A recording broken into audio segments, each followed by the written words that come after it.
monde connaît aujourd'hui le Six Needler. C'est un revolver qui va tirer des aiguilles, des dards, à une vitesse qu'on va calculer aujourd'hui. On va sortir les joules. J'ai la version débridée. D'origine, elle fait 7 joules et demi. La plupart des gens qui l'ont testé sortent à peu près 5 joules et demi, 6 joules avec des températures assez froides. J'ai mis le kit upgrade que tu trouveras en description avec le Six Needler. Et j'ai mis les dards dedans, rouges. Ok. Donc ça, on va les passer au chronographe, juste après.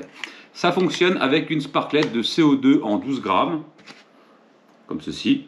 La mienne est déjà alimentée dans la crosse. On peut l'accessoiriser, il y a un X-traceur, puisqu'il existe des dards aussi qui sont fluorescents, qui réfléchissent la lumière, ça c'est assez marrant. J'ai mis un petit point rouge et une petite lampe en dessous au light, tout ça tu retrouveras en description. Mais c'est pas ça le sujet de la vidéo, non. Aujourd'hui, et je te remercierai de mettre un petit like, un petit boost, puisque la vidéo sort un vendredi, ça veut dire que tu pourras en mettre 3 aujourd'hui et 3 en début de semaine, puisque ça reboot tous les débuts de semaine. Je te mettrai également un lien d'une chaîne Kick, oui, plateforme Kick, qui sera moins censurée. On fera les lives sur Kick, je pense, le plus souvent du temps, car on aura moins de censure et plus de liberté d'expression, et on pourra aussi montrer des armes en direct. For sure. Et ça, c'est pas donné à tout le monde, ok? En tout cas, pas sur YouTube. Donc, je t'invite à aller t'y abonner. Tout le reste, c'est dans la description, les partenaires. Mais aujourd'hui, on va parler d'un truc que vous m'avez beaucoup demandé, qui a fait énormément de vues en short. C'est le produit exclusif pour Gogun France, qui ouvrira ses portes, j'espère, le plus vite possible. Une carabine qui va tirer des aiguilles comme ça. Pour la prise de mesure, j'ai pesé les aiguilles du Six Needler qui font 1,42 g et celles-ci qui font exactement, je vais vous le dire maintenant, 5,40 g. Ok, on a 5,40 g. D'une puissance annoncée à 19,9 joules, on va le calculer. Alors on a une petite crosse ici qui vient se mettre en lieu en place avec un petit bouton dessous. Tac, on appuie dessus, on vient l'enclencher, hop, c'est mis. Ok, on a un appui-joue avec un petit bouton de réglage aussi ici. Hop, pour pouvoir venir épauler avec un petit rail Picatinny où on pourra mettre une lunette. Pour l'essai du jour, je le fais en intérieur, je suis à 6 mètres. On va faire un test de perforation sur plusieurs épaisseurs de bois et aussi d'inox. Comme ça, on verra les résultats entre nous. Alors, ce qui va plaire aux gens, c'est un système un petit peu, je ne vais pas dire révolutionnaire, mais hybride. On va appeler ça un système hybride, puisque on n'a pas de CO2 embarqué directement. Pas besoin de mettre une cartouche de CO2 de 12 grammes qui pour du 19 joules aurait duré peut-être 5 coups. Et pas besoin de mettre une cartouche de 88 grammes. Non, tout se passe dans ce système-là, ici.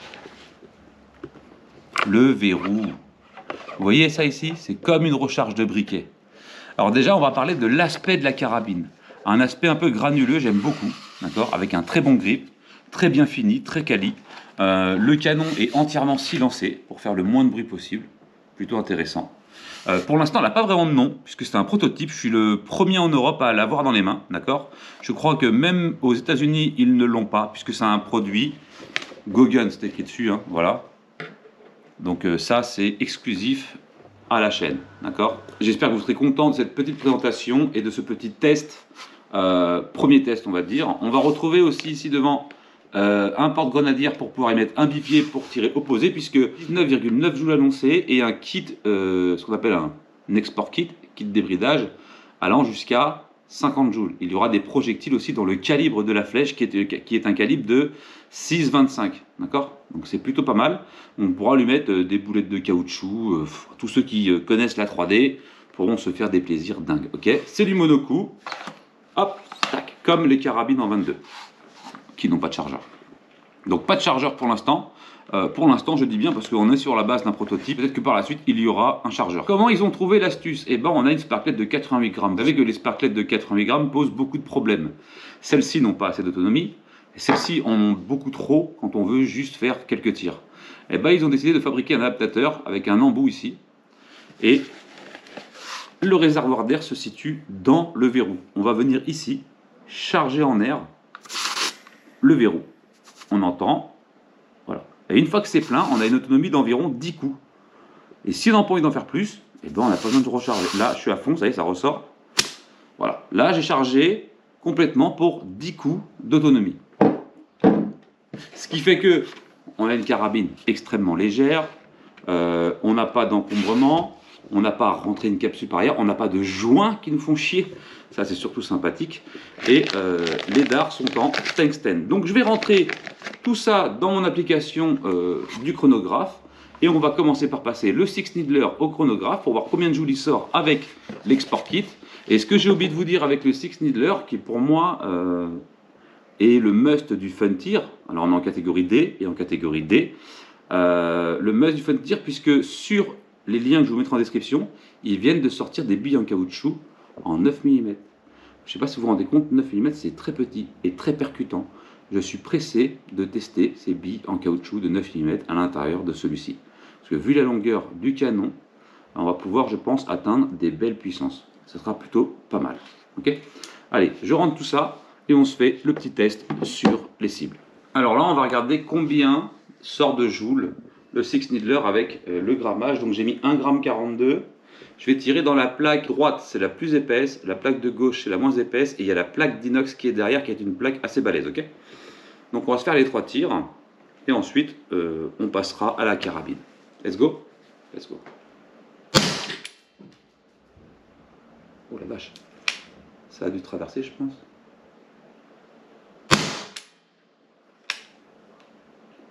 Je vais la refaire dans la petite. Ok. Et en haut, dans l'inox. Oh. Alors, on a 12 joules 3. C'est très bien, 12 joules 3, c'est très très bien. Donc avec le kit upgrade et à l'intérieur, ok. Maintenant, je vais la mettre en sécurité quand même, parce qu'il en reste encore 2 dedans, je crois. Et on va voir combien la carabine, elle, sort de joules. Alors là, je suis prêt, et on va se faire un peu de carabine. Alors pareil, je vais tirer... Alors là, ici, vous voyez, c'est assez simple. Donc en fait, on vient tirer ici. On vient armer. On vient mettre ce qu'on appelle une aiguille, un dard, hein, tout simplement. On met dans le canon. Et on vient pousser et fermer comme une carabine à verrou. Ok, allez, let's go. Oh, oh, oh, oh. Je vais la refaire, je l'ai raté. 18 joules. On a 18 joules là. Donc c'est quand même extraordinaire, 10 joules avec ça. Hop, on va faire la prochaine. Alors je vais la refaire parce que j'ai tapé dans les 2 planches. Et je voulais taper plus haut. Donc on va faire plus haut.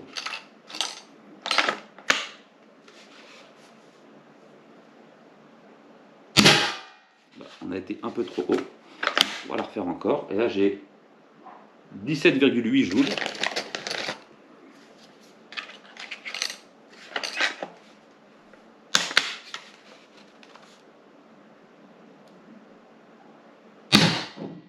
J'ai refait les 2 encore. Décidément, j'aurais dû mettre... On a 16 joules. Donc on descend, hein, forcément, c'est pas régulé. Donc là, ce que je peux faire, c'est remettre un peu de gaz.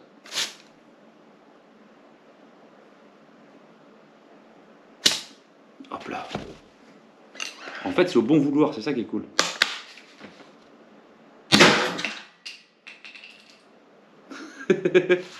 En fait, ne vous inquiétez pas, ce qui revient, c'est uniquement l'arrière, en fait, qui se décroche et qui part...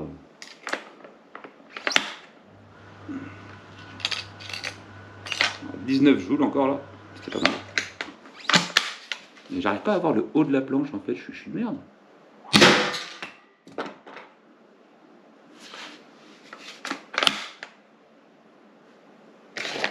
C'est passé au-dessus de ma tête celui-là. Alors je vous rassure, l'aiguille ne revient pas au-dessus. Attention, elle reste plantée. C'est pour ça que j'ai pas peur. Et par contre, j'arrive pas à voir et ça va m'énerver. Donc je vais faire la planche la plus grande en haut, à gauche, à droite. J'ai refait les 2, je suis d'accord.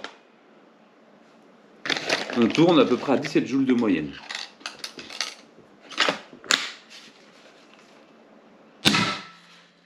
Voilà, là on l'a eu. Et on va faire la plaque d'inox au bout et on ira voir les dégâts ensemble. Voilà, on l'a mis dedans. Donc là on met en sécurité, on tire le levier. Alors on n'est pas obligé de tirer à fond. Si on tire à fond, on vient l'armer en fait. Avec le supplément là. Donc là on peut laisser comme ça, là c'est neutralisé. Et on met le petit crotte sûreté.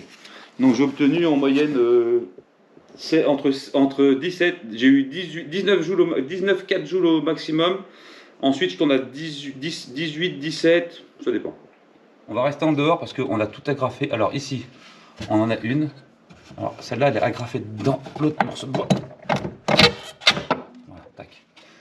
Donc ici, on peut voir que l'épaisseur du bois, il rigole pas. Là, on l'a complètement traversé. Ici, on a la petite aussi. Donc là, on a le Six Needler qui s'est plié forcément avec l'impact. Les deux grandes. Alors celle-ci, elle a tapé aussi dans ça. Et ici, on peut le voir. On a quand même fait une belle entaille.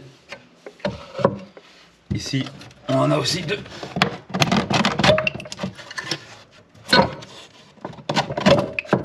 Voilà, donc tu peux voir un peu le massacre. Là, c'est bon, on a les quatre, j'ai vu.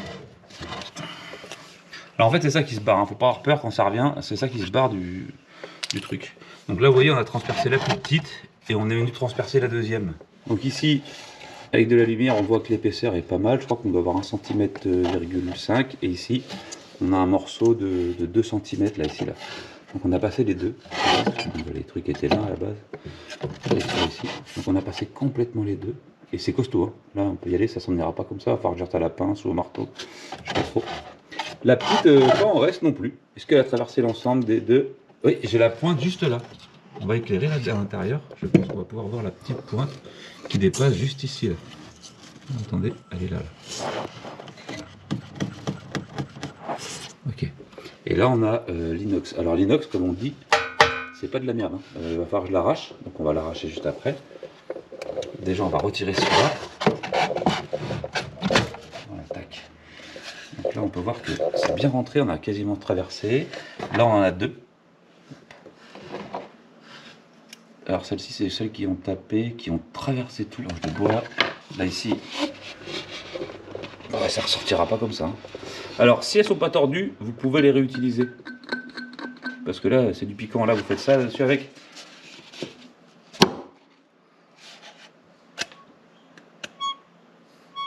Donc maintenant, la plaque d'inox. Celle-là pour l'avoir par contre.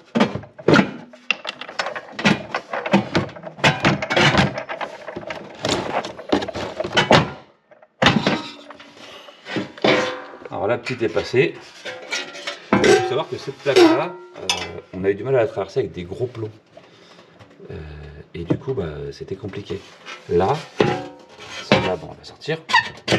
Voilà, tac. Donc, on a une espèce de trou dedans, là, tac, ici. Et là, ici, hop. On avait déjà fait des trous comme ça aussi, je crois. Ici. Quand j'avais fait la vidéo du Six Needler, on avait fait déjà des trous ici. Et là, ici, c'est les deux trous, je pense, des deux qu'on a retrouvés par terre. Ah, elles ont tapé dans la vis. Ah, c'est pour ça qu'elles sont revenues en fait. Ok. Là, pour les récupérer,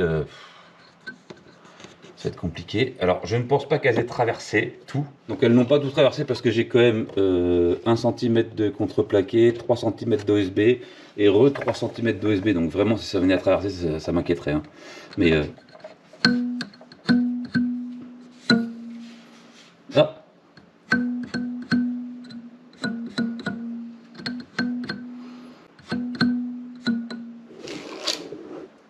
Bon, moi je veux votre avis là-dessus. Avec un kit upgrade à 52, vous pensez que ça va faire mal ou pas? Moi je pense que oui, ça fera extrêmement mal. Encore une fois, j'ai fait plusieurs tirs sans recharger. À 6 tirs, j'étais toujours à 17-18 joules, donc c'était très bien. 18 joules pour ça, on ne se rend pas compte, mais voilà ce que j'ai traversé là, à l'instant là. On avait fait le test sur un Kevlar, je crois, avec le Six Needler, on l'avait passé à 7 joules et demi. Débridé, j'ai pas refait l'essai.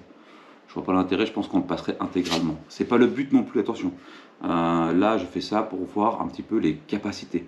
Ils annoncent un tir avec ça précis jusqu'à 25 mètres. C'est pas dégueulasse, on parle d'une aiguille. Et que ça percerait encore une fois une grosse quantité. Donc je repartirai sur une vidéo à l'aventure avec une cible à, je dirais, on essaiera 15 mètres et 25 mètres. Je veux pouvoir au moins les récupérer, je veux pas qu'elles traînent sur un terrain et qu'on se retrouve avec un chien, avec un truc planté dans la patte, c'est pas cool, ok. Voilà, je te remercie de m'avoir regardé. Dis-moi ce que tu penses de ce petit bijou qui est là-haut tout de suite neutralisé complètement. Je te laisse t'abonner. Allez t'abonner à la chaîne Kik où on pourra présenter des choses et on fera les lives de tirage au sort puisqu'il y a 2 concours qui sont terminés et qu'on va pouvoir tirer au sort. Ah oui, il y a un T30 et un... Il y a 4 choses. Il y a 2 Tumpers, un T30 et un Defender 2.0. Ah ouais. Ah ouais. Ah ouais les petits loups. C'est pour ça qu'il faut s'abonner. Ok. Donc tu mets un like, un petit partage, ça fait plaisir et tu me dis ce que tu penses de ça. Si tu es le genre de personne qui trouve ça complètement inutile mais indispensable. Moi j'en fais partie. Ok. Sans aucune honte, je me revendique gros gamin dans ma tête. A plus, tchuss.